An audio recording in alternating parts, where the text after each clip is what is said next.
देवादेव जब महावीर भगवान की जय, सोमकेश्वर बाबू भगवान की जय, कल्पवती भगवान की जय, किशन को धौलवासन मेरी मान माता की जय, कुनकुन आचार्य भगवान की जय, जी के समाचार चक्रवर्ती आचार्य गुणाचार्य महाराज की जय, ज्ञान स्वामी आचार्य कल्पी महाराज की जय। तीन कमलों किसी प्रकार की चर्चा है, तीन कमलों की धर्मानुराग विद्यार्थियों, पिछले दिनों से हम लोग तत्वार्थ स्थिति कर्म रहस्य सुन रहे। वास्तव में जितनी सूक्ष्म प्रक्रिया कर्म की जैन सिद्धांत में बतलाई है, विश्व के किसी दर्शन में नहीं।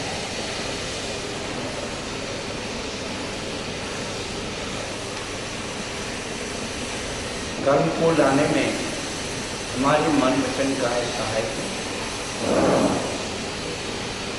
और वह कर्म आश्रित होकर के बंध को प्राप्त है।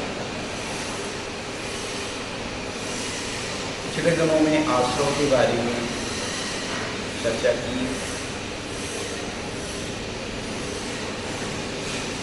शुभ और अशुभ आश्रव दो प्रकार का उन्होंने बताया। अशुभ आश्रव घाटे कर्माणि पापानि, चार घाटिया कर्म, ज्ञानावरणी, दर्शनावरणी, मोहिनी और अंतरा, ये घाटिया कर्म कहलाते हैं और ये पाप रूप भी होते हैं। केवल घाटिया कर्मों में पुण्य और पाप दोनों भेद।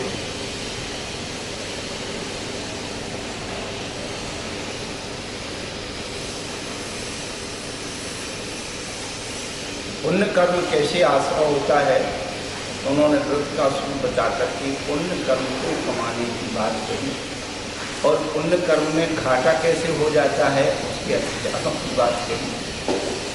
आश्रय के बाद बंध होता है। बंध के प्रकृति के बारे में उन्होंने बताया।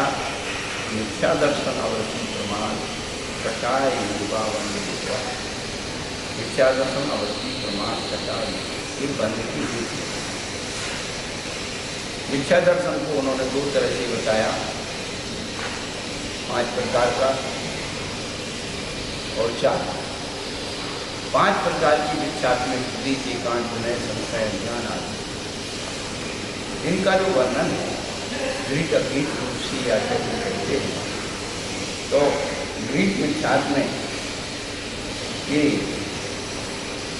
इस प्रकार से उसका अंतर आ जाता है।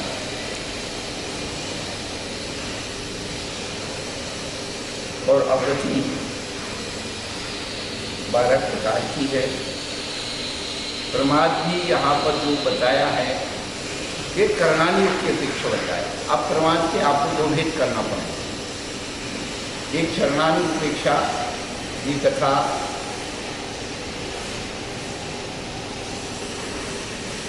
4 कसाय, 5 इंद्री, निद्रावश्य, ये सब बाहर की तरफ प्रवृत्ति पर वह प्रमाण। और जो यहाँ पर जो बता रहे हैं बंध तत्व में प्रमाण बता रहे हैं, वह भाव शुद्धि, काय शुद्धि, विनय शुद्धि, क्रियापद शुद्धि, दीक्षा शुद्धि, प्रतिष्ठापन शुद्धि, शयन आसन शुद्धि और वाक्य शुद्धि, 8 प्रकार की और उसके 10 लक्षण धर्म आदि, इनको नहीं पालना प्रमाण। तो ये सारा का सारा करना नहीं उससे संबंधित।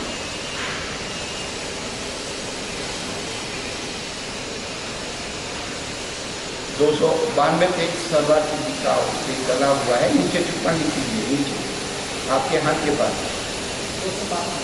उस तरफ, उसको हाँ उस हाथ का होगा।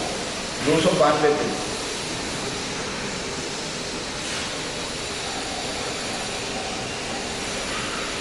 सात 32 नंबर का पैराग्राफ। तो इन चीज़ों का रहस्य हमारे जीवन में आना चाहिए कि हमारा प्रमाद केवल कथा कथा में नहीं है, अच्छे कार्य का प्रवर्तन नहीं करना भी प्रमाद है। फिर ये बंध की हेतु बताने के बाद बंध की परिभाषा उन्होंने बताई। कसाय सहित होने से ही कर्म के योग वर्णाओं को ग्रहण कर लेता है उसे बंध कहते हैं। और बंध की उन्होंने 4 भेद बताए थे, प्रकृति, स्थिति, अनुभव और प्रवृत्ति। तो प्रकृति जो है कर्मों की प्रकृति, तो ये जीव क्या करता है, जैसे खाया हुआ भोजन वह अनेक धातु रूप में अंदर जाकर परिवर्तित हो जाता है, ऐसे ही वो कर्म की वर्णाएं ज्ञानावरणी, दर्शनावरणी आदि कर्म में परिवर्तित। उनके अभिप्राय में जैसा अभिप्राय होता है वैसा उसका स्थिति अनुभाव होता है। अच्छा अभिप्राय होगा तो भूख, खांड, शर्करा, रूप, वर्णमल कर जाएंगे कर्म। अभिप्राय में यदि मलिनता है, कषाय आदि का पुट है, विशेष है, तो वह सारा का सारा नीम कांजी विश्व हलाहल कर सकता है।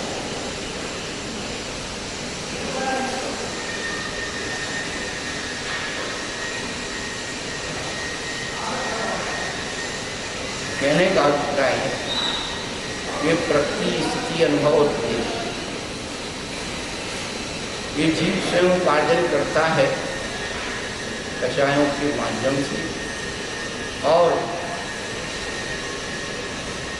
प्रकृति के बारे में, प्रकृति यानी स्वभाव, वह स्वभाव कब तक रहेगा वो स्थिति है, उस स्वभाव का क्या स्वाद है, अनुभव है, वह अनुभाग है, अनुभव है। और उसकी मात्रा कितनी वो प्रदेश, मेडिशन, एक्सपायरी डेट, पोटेंशियल और डोज। तो जो पहला प्रतिबंध है वो कितने प्रकार से है, तो ज्ञान आद्यो ज्ञान दर्शनावरण वेदनी मूर्णि आयो नाम भूत प्राण कराया, ये 8 प्रकार से बताया है। 8 प्रकार में भी सबका एक सा नहीं है, उनके नाम भेद से उनकी संख्या भेद है और संख्या भेद से नाम भेद है। तो 5-9-23-24 पंचवेदा यथाक्रमम उन्होंने बताया। 5, 9, 2, 28, 4, 42, 2 और 5 क्रम से बता दिया। तो ज्ञानावरण के 5 भेद उन्होंने किए। मतिष्ठावधि मन भले के प्राण, ये आवरण कर जो ज्ञान को ढक देते, लोप नहीं करते, नष्ट नहीं करते, ढकते। सबसे बड़ी बात है कि आवरण हमेशा किसी चीज को ढकता है। शब्दों का जो न्यास है, तो ज्ञानावरणी कर्म है क्या करता है, ज्ञान गुण को ढकता है। जैसे पर्दा से अपन किसी चीज़ को ढक देते हैं, ऐसे हमारा ज्ञान गुण ढक जाता है। जैसे सूर्य को बादल ढक देते हैं, ऐसे ही हमारी ज्ञान गुण को वर्णाएं ढक देती। ज्ञान गुण तो अंतर में जाज्वल्यमान, जैसे अंगारा कोयला है तो क्या होता है, अंदर भाग में वह जाज्वल्यमान है, लेकिन ऊपर राख ने उसे ढक दिया है, इसलिए अपन को मालूम नहीं पड़ता इसमें गर्मी है या नहीं, अग्नि है या नहीं। ऐसे ही हमारा ज्ञान गुण आवृत हो गया, दर्शन गुण आवृत। तो ज्ञानावरणी, दर्शनावरणी को आवरणी कर्म का।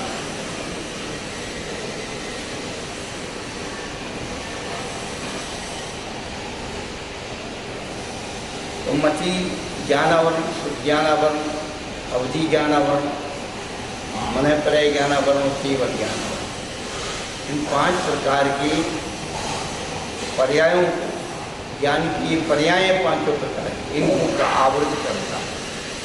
पर जो जो कर्म का सूक्ष्म होता जाता है वह कर्म राख हटती जाएगी, तो अंदर की जो है उष्मा ऊपर आएगी। उसी प्रकार से आवृत कर्म जैसे जैसे क्षीण होता चला जाता है, अंदर का स्वभाव स्वरूप प्रकट होता है।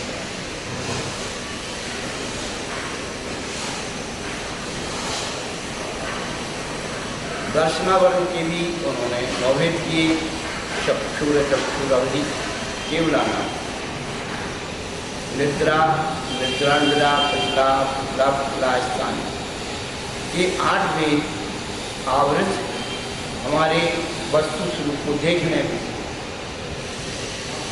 बाधक बनते हैं।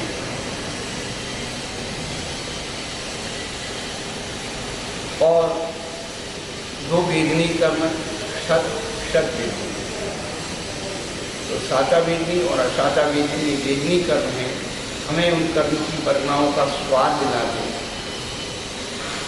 साता वेदनी का जो अनुकूलताएँ मिलती, असाता वेदनी में अनुकूलताएँ आ जाती हैं, द्रव्य क्षेत्र काल भाव की वृद्धि, इनका परिपाक होता है। ये जीव विपाकी, पुद्गल विपाकी, क्षेत्र विपाकी और भव विपाकी 4 विपाक में फल देती है। तो वहाँ बताएंगे अनुभव का जहाँ बनेगा, लेकिन बार बार दोहराने से उनका वो जो है वो हो जाता है। फिर उसके बाद मोहिनी के 28 तो दर्शन 4 मोहनिया कसाय कसाय की दुनिया 4 स्त्री 2 9 16 होगा। तो दर्शन मोहिनी के 3, 4 मोहिनी के 16 3 2 4 मोहिनी के 2 कषाय, हाँ 9 कषाय कषाय कषाय का और हाँ दर्शन 4 पुण्य कषाय कषाय वेदनी आख्या, तो अकषाय के 9 और कषाय के 16। अब इस संख्या के हिसाब से उनके नाम उसी सूत्र में जोड़ दिए, अलग से सूत्र नहीं बनाया। फिर दर्शन मोहिनी के 3 भेद हैं, सम्यक तो मिथ्यार्थ और सम्यक मिथ्यार्थ, और 4 मोहिनी के 2 भेद हैं, आकषाय और कषाय। आकषाय के 9 भेद हैं, हाथ सरल करके सुख भय वेद, और कसाय के 16 अनंतानुबंधी अप्रत्याख्यान प्रत्याख्यान संजलन, इनके एक 4 वेद होगा, 4 चौको 16। इस प्रकार से वरुण राशि बताए मोहिनी कर, और सीधे यदि अपने याद करते हैं तो दर्शन मोहिनी के 3 और 4 मोहिनी के 25 से 28। उसके बाद आयु के 4 भेद बताए थे, नारक त्रैगुण मानुष दैवानी, और आयु कर्म को बंध करने का 9 कर्म हमारा आहार। ये जो चीज है ये बड़ी महत्वपूर्ण है कि अपन नरक में कैसे पहुंच जाए, कौन ले जाता है। हमारी जो संज्ञाएं जो जैन दर्शन में और कोई चीज है ही नहीं, केवल अपनी संज्ञाओं को परिष्कृत करना। आपको ग्रस्त कहते, क्या कहते हैं? ग्रस्त। आप किस बात से ग्रस्त हैं? तो 4 संज्ञाओं के संस्कार से ग्रस्त हैं, इसलिए आप ग्रस्त कह रहे हैं। जब भूख लगी तब खा लिया, प्यास लगी पी लिया, इच्छा हुई भोग लिया, जो मच लिया इकट्ठा कर लिया, ये ग्रस्त कहना। लेकिन वही ग्रस्त जब 4 संज्ञाओं की सामग्री को सीमित कर लेता है तो श्रावक हो जाता है, मर्यादा बना लेता है। तो हम इससे ज़्यादा भोजन पान नहीं करेंगे, इससे ज़्यादा भोग नहीं करेंगे, इससे ज़्यादा ये नहीं करेंगे, तो श्रावक हो गया। और 4 संज्ञाओं के संस्कार को छोड़ने का जो संकल्प ले लेता है वो साधु हो जाता है। और कुछ है ही नहीं यहाँ साधु बनने के लिए, दुनिया का ये सब नहीं करना। ये प्रावणाव करो, ये करो ना, ये बनाओ ना, वो बनाओ, कुछ नहीं बनाओ, केवल आप अपने आप को बना लो। यहाँ बाहर बनाने के लिए नहीं आए, यहाँ अपने अंतरंग को बनाने के लिए, कि हमारी इच्छाएं भोजन में ना जाए, भय में ना जाए, परिग्रह में ना जाए, मैथुन में ना जाए, उस संस्कार में। तो हमें केवल मैथुन को ही पाप मानते, परिग्रह को पाप नहीं मानते, कुछ भी तोड़े जाओ। पाप की शुरुआत परिग्रह से होती है और धर्म की शुरुआत अहिंसा से होती है।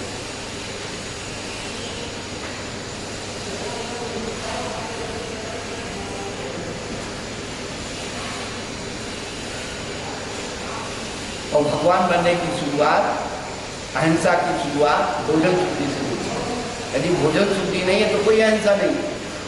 इसलिए अहिंसा की 5 भावनाओं में वाम मनोवृत्ति दान निक्षिप्त में क्या लोकित पान भोजनानी पंचे।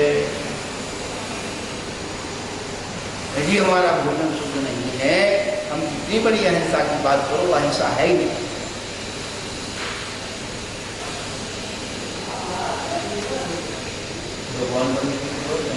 भोजन शुद्धि से गिरने कौए का मांस छोड़ा तो पूरे मांस छोड़ दिए। मध्य मांस मधु का पंचगंबर फल खाने का त्याग कराया जाता नहीं करा जाता।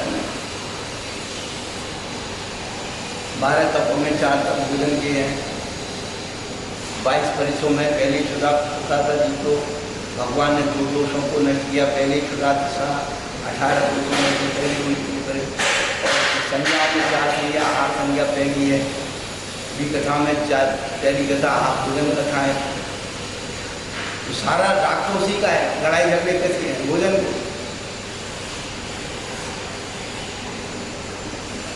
है सबको इकट्ठा करना तो कहते प्रीति भोज। क्या 5 उंगली बराबर होती महंगी? क्या नहीं होती, लेकिन मुंह में जाती बराबर हो जाती है। प्रीति भोज क्या था?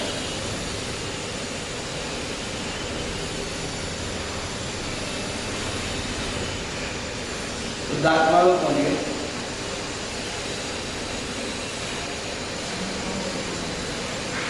तो किसी को अलग करना हो समाज से, उसका भोजन पानी बंद कर दो।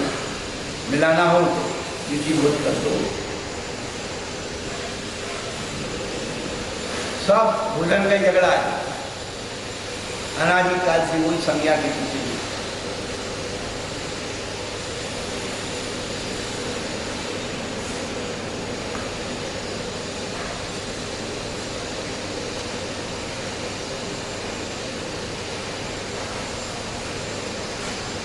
उसके बाद उन्होंने कल नामकरण की 42 प्रकृति, ये यहाँ पर जो है पिंड प्रकृति करके बताई है।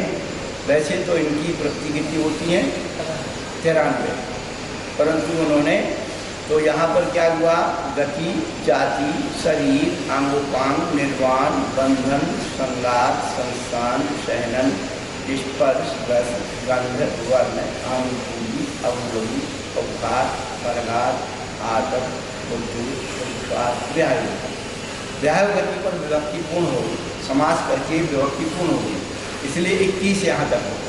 फिर शुरू हुआ प्रत्येक शरीर तरस स्वभाव पर्याप्त शक्ति क्षेत्रांग, यहाँ विभक्तिपूर्ण हो गई। तो इन्होंने जो है क्या किया, इनके 10 प्रत्येक शरीर से लेकर के यश की तक 10 प्रक्रिया हो, और क्षेत्राणी इनके उल्टे हो गई। तो 10 और 10 20 पुरुष में एक कीट कर्क मिला दिया, 21 हो गई। व्यायोगति तक 21 आ गई, हो गई। उसके बाद इनका हमने आपको बताया था कि बहुत सारी जो परिभाषाएं हैं,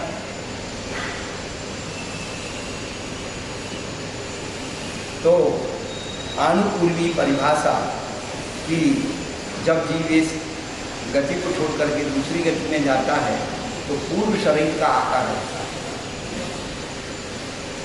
तो जैसे अपराधी को पकड़ के ले जाते हैं तो घर के कपड़े पहने रहता है, और जैसे ही जेल में प्रवेश कराते हैं उसको एंट्री कराते हैं, एंट्रेंस देते हैं, घर के कपड़े बांध करके अलग रख देते हैं और जेल की ड्रेस पकड़ा देते हैं। गति आया है ना, आकाश में गमन करना मतलब शुद्ध गति, विहायो गति। आकाश का गमन मतलब गमन तो आकाश से ही होता है, पृथ्वी तो एक अवलंबन है। हमारे पैर उठते हैं ना तो अधर हो जाते हैं, तो उसमें जो है प्रशस्त तो जो ऊँट चलता है उसकी अप्रशस्त है, और जो हाथी चलता है उसकी प्रशस्त है, बैल चलता है उसकी प्रशस्त है। गजगामन तो मतलब चलना तो जमीन पे ही है ना। अच्छा, परंतु पैर तो आकाश में उठते हैं ना, कितने उसकी एंगल से उठते हैं। अब जो पशु पक्षी जो उड़ते हैं आकाश में, अब देखिए चिड़िया उड़ती है तो एक साथ घूमती है, अच्छी लगती है। हंस उड़ते एक साथ, लैंड जो एक उदय बना करके उड़ते हैं या चलते हैं, उसका गमन प्रशस्त लाभ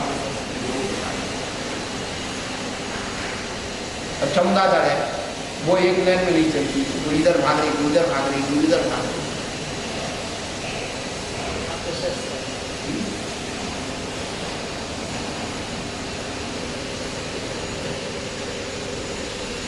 एक बार विपुलमती जो मनस्वी ज्ञान है ना, वो कुटिल बात, कुटिल का मतलब क्या होता है? कुटिल को जानता है, कुटिल को जानता है, एक सीधी सीधी बात को जानता है। पंडित जी अपने नीरज जी सपना वाली बहुत अच्छी बात कहते थे कि भाई पॉल्यूशन में विद्वानों को गाँव में बुलाते थे तो उनके रहने सोने का इंतजाम कर देते थे। तो अब किसी के घर में भाई व्यवस्था नहीं, तो एक बूढ़ी अम्मा थी, उसके अम्मा तुम्हारी खटिया दे दो थोड़े दिन के लिए, पंडित जी कुछ लेट देंगे। अब पंडित जी लेट तो गए, लेकिन अम्मा जी को रात भर नहीं आई। अब जा सीधी सीधी तो कह नहीं सकते कि मैं खटिया के बगैर नहीं सो पाई, तो किसी बात को घुमा फिरा के कहना, कुटिल का मतलब घुमा फिरा के। अब जैसे आपने यहाँ कोई अपन किसी के मेहमानगिरी के लिए जाते हैं, अब उसको आकुलता है कि मेहमान तो आ गया, अब वो इसको कह नहीं सकते, तो वो डायरेक्ट जो मैं इनडायरेक्ट करते कि आप अपनी बात कह रहे हैं, अरे भैया आप बहुत दिन से आए हो और जो है आप रहेगा, तो आप अपनी बात कह रहे भैया हम तो आप मौके पर चले जाएंगे, हम घंटे भर बाद चले जाएंगे। उसकी बात को कहलवाने का एक ढंग कुटिल का है। या जो मेहमान भी है तो कहता भैया फिर वो ज़्यादा दिन नहीं रुकेंगे, हमको जल्दी जाना है, हमारे ऐसी तो फिर गृह स्वामी आग्रह करता है तो फिर कहता सोची मैं विचारूंगा, उसका मन में था ही रुकने का, लेकिन वो कुटिलता थी, वो डायरेक्ट और इनडायरेक्ट।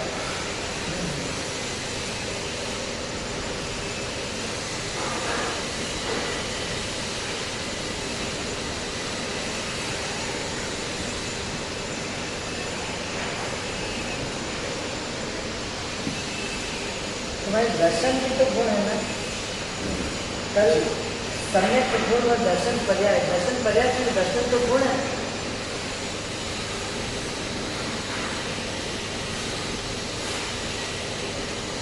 दर्शन दो प्रकार का नाम, क्या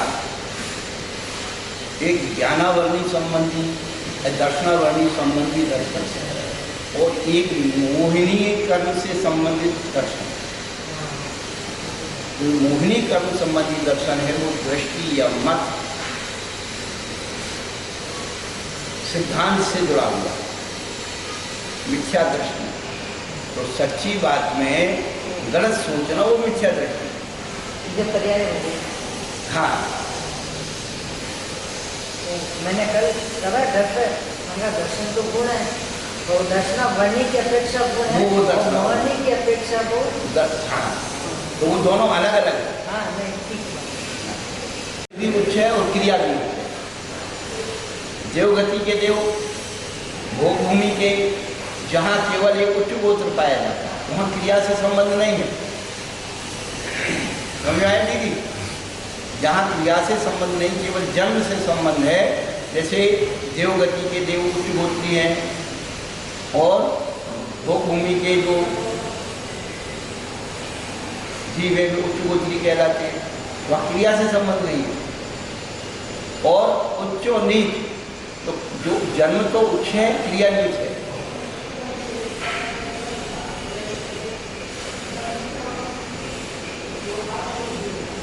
तो मलेच्छ भी हो सकते हैं, जो भोगभूमि के मलेच्छ हैं, तो उनकी जो है जन्म तो छोटा है, क्रिया नीच होती है। धर्म क्रिया बहिर्भूता मलेच्छा, मलेच्छ की परिभाषा। कुछ लोग जो ये कहते हैं कि चक्रवर्ती मलेच्छ खंड की राजाओं की कन्याओं को लाता है ना, तो पहली बात तो यदि आप क्रिया से मानते हो तो राजा शब्द लगा हुआ है तो वो भी क्षत्रिय हो गए। अब उस शब्द को पकड़ने की कोशिश करें। और जो है जयधवल जी में आया है कि क्षत्रिय मलेच्छ की कन्याएं लाता, क्या शूद्र मलेच्छों की नहीं, क्षत्रिय मलेच्छों की कन्याएं लाता। तो उच्च जन्म उच्च हो गया। हाँ, वो जन्म और क्रिया, उच्च क्रिया मलेच्छ, जन्म और क्रिया, जन्म तो उनका उच्च है, क्रिया मलेच्छ है। धर्म क्रिया बहिर्भूता मिलिक्षा, ये परिभाषा दी है जिनसे ना चलने आदि पुराण। ये धर्म की क्रिया नहीं है, धर्म और क्रिया से जो रहित हैं वो मैंने वो मिलिक्ष कहलाते हैं। क्रिया नहीं पालते, मर्यादा नहीं पालते, खाने पीने की वस्तुओं की मर्यादा, कोई संयम की मर्यादा, धर्म भी नहीं है और क्रिया भी नहीं है। धर्म क्रिया बहिर्भूता मिलिक्षा, मिलिक्ष की डेफिनेशन।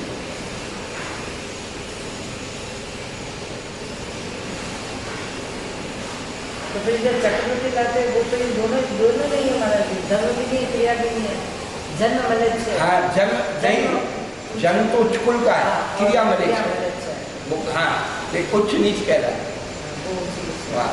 और जिसका जन्म नीच है, नारकी है या तिरंच है, ये नीच उसमें आते हैं। फिर जो है ये जो व्रतों को ग्रहण कर लेते हैं तो वे नीच को छू जाते हैं। क्या? तो जो नीच पद भी है वो केवल जैसे नारकी का नीच पुत्र ही होता है। हाँ, कुबो भूमि के जीवों का नीच होता है।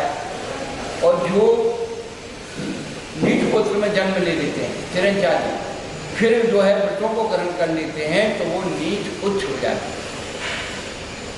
और जो क्रिया से भी भ्रष्ट हैं और जन्म से भी भ्रष्ट हैं वो नीच हैं। इसीलिए तो चांडाल को क्या कह दिया? सम्यक दर्शन संपन्न मपी मातंग देहजम देवा देवर उदर भस्म गूढ़ांगारां पुरुषम। तो भस्म से आच्छादित। भस्म क्या है? नीच कुल की भस्म। और ओज क्या है उसका? सम्यक दर्शन का। तो वह नीच उच्च है। जन्म नीच हो गया लेकिन सम्यक दर्शन की क्रियाओं को धारण करने के कारण वह उच्च नीच। और जो अंजन चोर था, अंजन चोर वो उच्च नीच था। उच्च गोत्र में जन्म हुआ था, क्रिया नहीं कर रहा था, इसकी उसकी मुक्ति हो गई। मतलब उसमें जन्म उच्च चाहिए मुक्ति के लिए, बिल्कुल चाहिए। और क्रिया तो उच्च करेगा तभी होगा। हाँ, तो इसलिए आचार्य कहते हैं गोत्र की जरूरत क्या है? तो कहते हैं शुक्ल ध्यान हेतु, शुक्ल ध्यान उच्च गोत्र में ही होगा, नीच गोत्र में नहीं होगा। वो वर्णना ही नहीं आएंगे।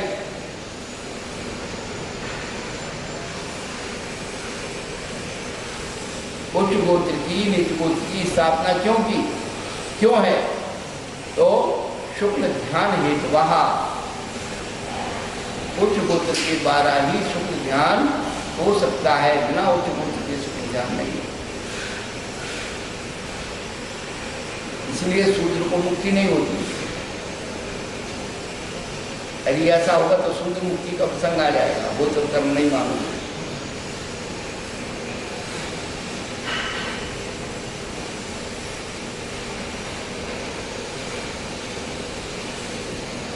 कुछ नया लग रहा है नहीं आपको? ये बहुत अच्छा लगा, ये आज क्लियर लगा। ये बहुत अच्छा लगा, ये लगा पहले कभी नहीं सुना था। ये सब हमारे शिक्षा गुरु आचार्य कौशिक सागर महाराज का आशीर्वाद है, उनकी कृपा। उन्होंने उनके चरणों में बैठ के जो सुना, समझा, सीखा, मेरा कुछ नहीं, जो उनका दिया।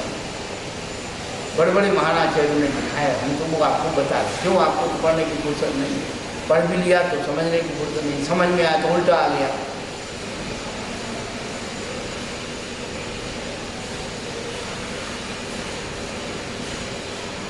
वर्ण व्यवस्था का इसी अपेक्षा से है। हाँ, उनके लेख में भी था वो। हाँ, की बोली वाला उदाहरण हाँ, दिया। वो सुसारी महाराज जी के लेख में था, वर्ण व्यवस्था वाली पुस्तक में उनका जो लेख है। ये चीजें कि जो हमारी मूल तत्व है, मूल द्रव्य है, मूल परिवर्तनाएं हैं, उनके प्रति हम एक और अपने व्यवहारिक जीवन में देखते हैं कि जब हम बाजार जाते हैं तो सोना कैसा खरीदते हैं? शुद्ध खरीदते हैं। आभूषण भी लेते हैं तो ठीक है, आप अपनी कमजोरी के कारण वो उसकी द्रव्य पर्याय है कि वही पूर्णना उसके नहीं बनेगा, लेकिन शुद्ध सोना की ही कीमत ज़्यादा होती है। आप हीरा खरीदने जाते हैं, वो एक ही पर्याय की पर्याय है फिर भी उसमें यदि स्क्रैच है या वो टाँका आ गया है, उसमें स्पॉट है, उसकी कीमत कम हो जाए। तब एक इंद्री में जब ये नियम लगते हैं तो हम पंचेंद्री हैं। जो अरबी घोड़े होते हैं, रेस के घोड़े होते हैं, उनकी कीमत बहुत, और उसमें उनकी 3 पीढ़ी के आर्गुमेंट्स लगते हैं कि उस घोड़े की माँ कौन थी, कौन, और घोड़े का पिता कौन था। ऐसे नहीं लिखते वो। हाँ, उनकी भी कुंडली मिलाई जाती है नहीं, नहीं करोड़ों रुपया रेस में लगाते हैं लोग। उनका भोजन, उनकी खुराक, उनका साल समाज अलग होती है।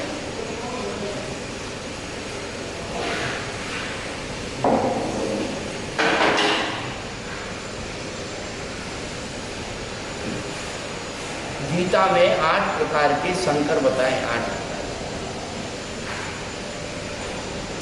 संकर जो है, भाषा संकर, भोजन संकर, जाति संकर, कुल संकर, वीर संकर, ये सब संकरों 8। और उन्होंने कहा कि जो है संकरता उत्पन्न होने से क्या हो जाता है। उन्होंने कहा जो संकरता उत्पन्न होती है तो उसके कुल में पिंडदान खत्म हो जाता है। पिंडदान खत्म होने से उनके जो पूर्वज हैं वो दुर्गति में ही रहते हैं, उद्धार नहीं होता ये उनमें है, अपने में थोड़ी रहता है। वैष्णव मैंने गीता में तो वो भी मानते हैं, ऐसा नहीं कि नहीं मानते, तो करें या नहीं करें, परंतु उल्लेख तो है। जब उन्होंने महाभारत का प्रसंग रखा तो अर्जुन विचार करने लगा कि जब मारे जाएंगे, आदमी मारे जाएंगे तो महिलाएं विधवा हो जाएंगी, विधवा होगी तो फिर जो है व्यभिचार सेवन करेंगी, व्यभिचार सेवन करेंगी, संतान जो है संकर हो जाएगी, तो वो उनका सारा सब नष्ट हो जाएगा।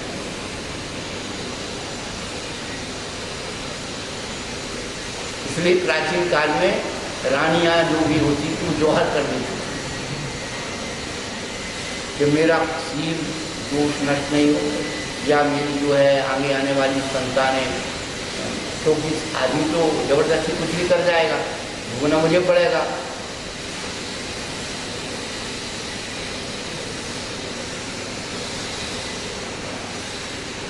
तो कोई ना कोई झूठ दस्ता है, तो आदमी ने आदमी पर कंट्रोल नहीं किया और तो कंट्रोल कर दिया।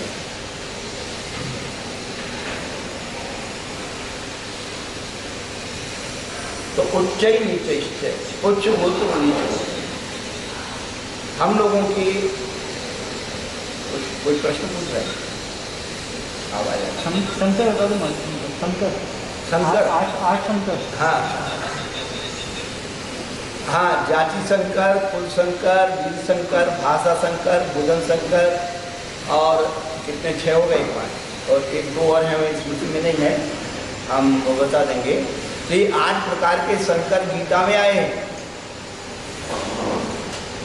जैसे आज भाषा संकर हो गई, आज ही इंग्लिश, आज ही हिंदी, आज ही संस्कृत। तो भाषा की शुद्धता खराब माने निश्चित हो जाना भी भाषा संकर है। भोजन संकर देख ही रहे हैं, कहाँ कहाँ से भोजन बना करके खा रहे हैं सब। भेष संकर हैं, सब जो है कहीं का कुछ, कहीं का कुछ।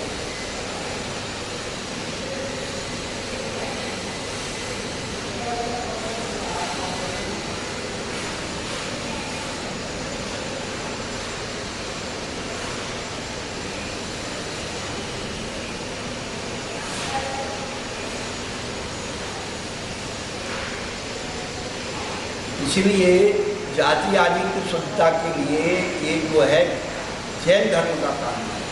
आप स्वयं देखते हैं अपने संविधान में, जैसे बड़े बड़े उच्च पदों को प्राप्त करने के लिए उनकी जो है कि भारत का नागरिक हो, गोली नहीं हो, दिवालिया नहीं हो, ऐसे व्यक्ति को राष्ट्रपति बनाया जाए।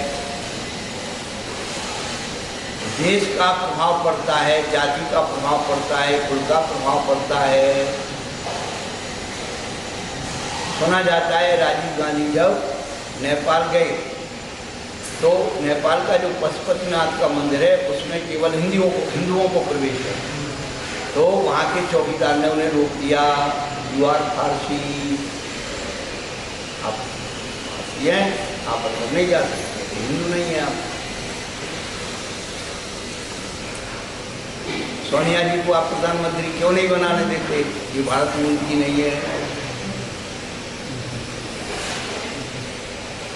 भली नागरिकता यहाँ हो गई, वो हो गया, लेकिन उसका जो उद्गमता है, हमारे जो शिक्षा गुरु थे वो बताते थे, अंग्रेज अफसर जब यहाँ अंग्रेज का शासन था तो अंग्रेज अफसरों की जो मैमें जो प्रेग्नेंट हो जाती थी तो उनको लंदन भेजते थे। यहाँ बच्चों को पैदा नहीं करते, यहाँ बच्चे पैदा करेंगे, उत्पन्न होंगे तो यहाँ की नागरिकता कानून लग जाएगा।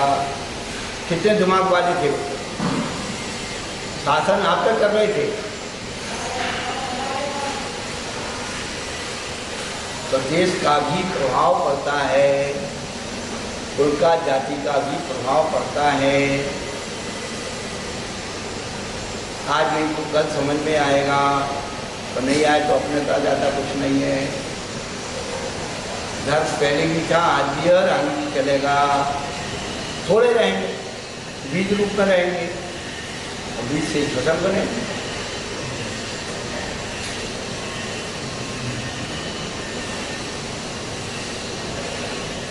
दान लाभ भोगो भोग वीर्याणाम। तो दान लाभ भोगो भोग वीर्य, इनका पांचों का स्वरूप दूसरे अध्याय के जो थे उसमें बता दिया कि इनका जो दान लाभ भोगो भोग होते हैं जो शारीरिक आदि क्षमता को बनाते हैं, ऐसा दान का अंतराय दानांतराय है, लाभ का अंतराय लाभांतराय है। इन्हें दानादि परिणामों की व्याघात का कारण होने से ऐसी संज्ञा मिली है कि जिसके उदय से देने की इच्छा करता हुआ नहीं दे पाता, प्राप्त करने की इच्छा रखता हुआ भी प्राप्त नहीं करता, भोगने की इच्छा रखता हुआ भी नहीं भोग सकता, भोग करने की इच्छा रखता हुआ भी नहीं कर सकता, और उत्साहित होने की इच्छा रखता हुआ भी उत्साहित नहीं होता। ये 5 लक्षण बताए। तो कल हमने आपको बताया था कि आज आपके पास इतना जेवर है, अच्छी अच्छी चीज़ें हैं, लेकिन वो सब बंद है। क्यों? आपके भोग का क्षम खत्म हो गया। भोजन को देख तो सकते हो, पर बीमारी हो गई, खा नहीं सकते। डायबिटीज हो गई, मीठा नहीं खा सकते। हार्ट हो गया तो मीठे नहीं खा सकते, और चर्म रोग हो गया तो नमक मिर्ची सब गई।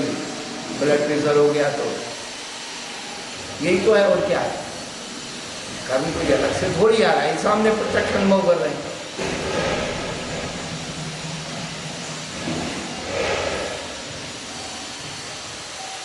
तो ये 5 अंतराय कर्म। देखिए आप कि आदमी के अंदर शक्ति होते हुए ये काम करूँगा, ये काम करूँगा, फिर रह जाता है, मन पलट जाता है, इच्छा ही नहीं होती करने की। वही तो अंतराय कर्म है। मेरे कह के जाएंगे, हाँ बिल्कुल शाम को जरूर आ जाएंगे, हम क्लास पढ़ने आ जाएंगे, करने आ जाएंगे, और वहाँ पे उत्साह खत्म हो जाता। ये चीज़ें जो फीलिंग, ये चीज़ों का शिक्षण, ये चीज़ों का फीलिंग होना बहुत जरूरी है। क्या हो गया तुम्हारा? नेट खत्म हो गया है?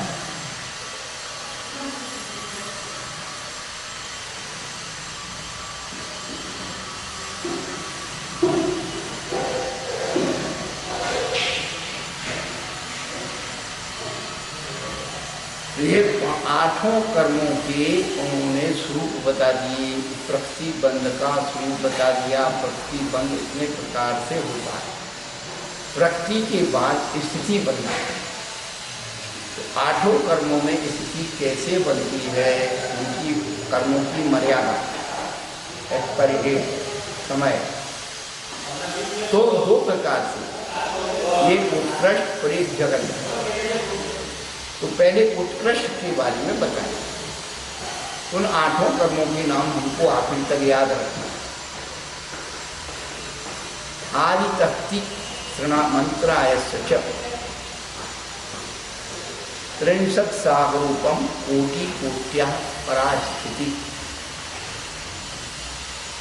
आदितक्ति आदि के 3 तो क्रम है, ज्ञानावरण, दक्षिणावरण और वेद, और उसके साथ अंतराय और जोड़ दिया। इन चारों कर्मों की उत्कृष्ट, परा माने उत्कृष्ट, स्थिति माने समय कितना है? 30 कोड़ा कोड़ी सागर। 30 कोड़ा कोड़ी सागर। कोड़ा कोड़ी किसे कहते हैं? करोड़ को करोड़ से गुणा करना कोड़ा कोड़ी है। अब 30 करोड़ को 30 करोड़ से गुणा करो, कितनी संख्या है वो कोड़ा कोड़ी। इतने समय तक रहता है कि इतने समय तक फल देता है? बहुत बढ़िया, ये जिज्ञासा हो तो बहुत अच्छा होता है। लेकिन हम आपको बताएं, आपके कुल में 8 बच्चे पैदा हुए। अब एक की आयु 70 साल की और बाकी की आयु कोई 40 में चला गया, कोई 30 में चला गया, कोई 20 में चला गया, कोई 10 में चला गया है? अब वो 70 साल का है वो, तो उसके बच्चे और पोते और पड़पोते, एक व्यक्ति अपने पूरे जीवन काल में कम से कम माने अधिक से अधिक 7 पीढ़ी देख सकता है। 7 पीढ़ी कैसे? आज हम हैं तो हमारे पिताजी और पिताजी के पिताजी के पिताजी के पिताजी, यानी पिताजी की परदादा, और हम पिताजी हैं तो हमारा बच्चा, हमारे बच्चे का बच्चा और बच्चे का बच्चा, तो 3 पीढ़ी आगे की, 3 पीढ़ी पीछे, बट एक वर्तमान, ऐसी 7 पीढ़ी। समोसरण में, भामंडल में 7 भाव दिखते हैं कि कैसे दिखते हैं। अब कोई पूछते नहीं, जानते नहीं, बताते नहीं, सबके नहीं दिखते। नियत पर्याय, अनियत पर्याय 2 प्रकार के। आज कल सवेरे बताएंगे, आज समय साथ पढ़ रहे हैं हम लोग, तो अभी ज्ञान का विषय चल रहा है, तो ज्ञान का विषय तो सब चीज़ों को झलकाना है, लेकिन कैसे झलकाना है?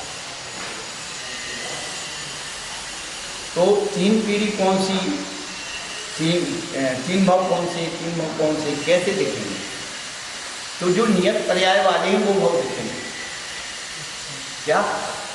जैसे किसी जीव ने खूब दान आदि दिया, दान आदि दे करके भोग भूमि का कर्म मान लिया। अब भोग भूमि से हमसे स्वर्ग जाएगा, तो स्वर्ग से फिर मनुष्य बनेगा, तो एक वर्तमान का हो गया, और भोग भूमि देव और फिर मनुष्य 3 हो गए। किसी ने खूब पाप किया और 7वीं नरक की आयु का बंद कर लिया, वो 7वीं नरक से निकल करके फिर नियम से भूखा तिरंज बनेगा, और तिरंज बन करके पुनः नरक में जाएगा। 3 हो गए, 3 हो गए नहीं आगे, ये वर्तमान का है। समझ में आया कि नहीं? क्लियर हुआ? संतुष्टि हुई? मतलब दिखने वाला नहीं है कि दिखते हैं वहाँ पर, वो सोच रही थी कि जैसे बाकी का दिखने में कोई बाधा नहीं है। जो नियत पर्याय, मेरी बात सुनो, नियत पर्यायों में झलकने में कोई बाधा नहीं। क्या? नियत पर्यायों का झलकने में कोई बाधा नहीं। अनियत पर्याय में वो क्या कहते हैं, जैसे अपन पटवानियों में पढ़ते हैं, एक मुनिराज और उसमें बैठे थे ध्यान में, और केले का पेड़ था, उसकी छाया में, तो उस भक्त जी वहाँ से निकल रहा था, प्रमोशन जाते, उससे पूछा भाई भगवान से पूछ क्या ना मेरी कितने भौसे? वहाँ गया, बाद में पूछा, उन्होंने कहा जिस पेड़ के नीचे बैठे मिलेंगे उसके पत्ते जितने उतने भौसे। वो खुश हो गया कि केले के 5-10 पत्ते हैं, उनके 5-10 भौसे। जब वो लौट के आया तो महाराज तो इमली के पेड़ के नीचे बैठे मिले, और कितने भौसे? उन्होंने कहा कि भाई इतने भौसे। तो समय तो नहीं बताया, भाव शेष बताया। तो उन्होंने निदान करके निबुद्धिया का पर्यायवादी उतने भावों को एक श्वास में 10 बार करके भाव पूरे कर दिए, मनुष्य बन करके मुक्त हुए। दूसरा उदाहरण आता है कि वो छोटे से बच्चे को रात तिलक करके चले गए, और जो है वो मुनिराज जो है वहाँ ध्यान कर रहे थे, लोग चर्चा करते जा रहे थे, देखो ये तो महाराज बन गए और बच्चे बच्चों को कैसी आपत्ति आ रही, राजा ने चढ़ाई कर दी, ये कर दिया। अब उनके ध्यान में वो युद्ध चक्री हो गया है, तो उनके हाथ पाँव में विकार आने लगा। तो जाकर के भगवान से पूछा कि भगवान ऐसा कैसे होगा? तो भगवान की ध्वनि में क्या है, यदि कोई अभी संबोधन कर दे तो उनकी दुर्गति बच सकती है कि अनियत पर्याय।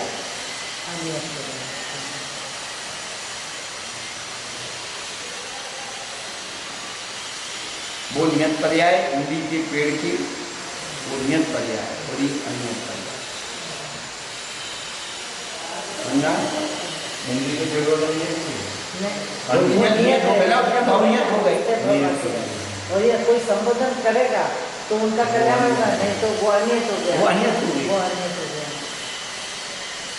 तो झलकना मतलब अपने में पता पड़ना है ना महाराज जी। हाँ। इसमें जैसे बाकी का समोशन में, हाँ, उसमें तो जिसके नियत पर्यायों का प्रमाण है उसको वो दिख जाता है। नहीं तो उस पानी में कांच के जैसे दिखता है क्या महाराज जी, कि अपने मस्तिष्क में पता पड़ जाता है।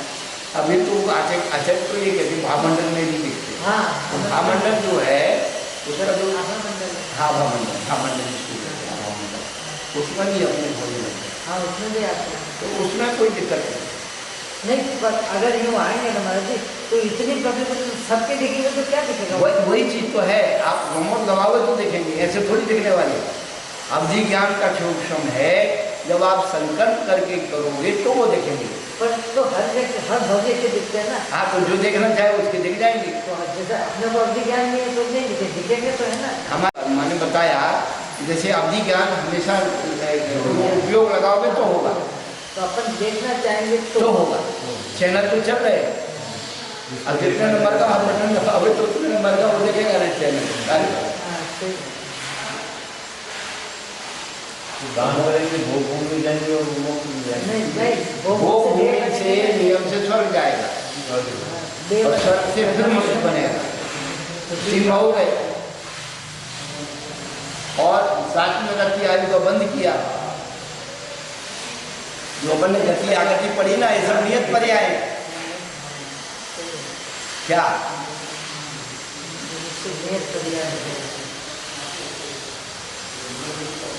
उद्गल की नियत पर्याय क्या है?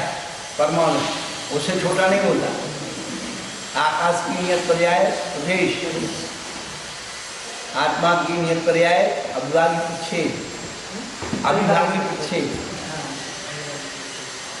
नित्योद्घाटित ज्ञान, उससे छोटा नहीं होगा। और जो कम हो गया तो गर्व हो जाएगा। अगर उससे कम हुआ तो हो गई नहीं ना। हाँ, वो तो नित्योद्घाटित ज्ञान है।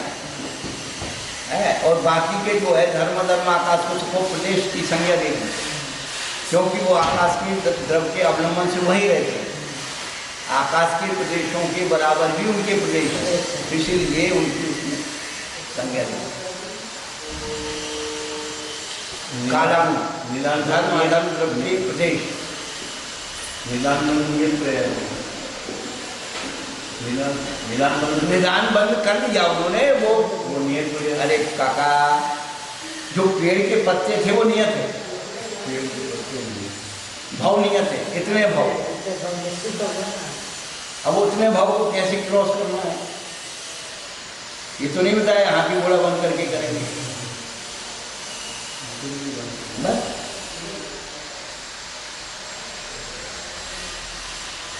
समय नियत नहीं किया उन्होंने, भाव नियत किया।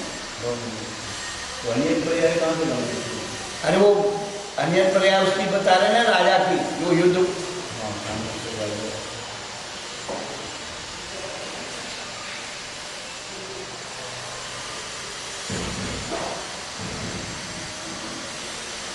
चलो ठाकुर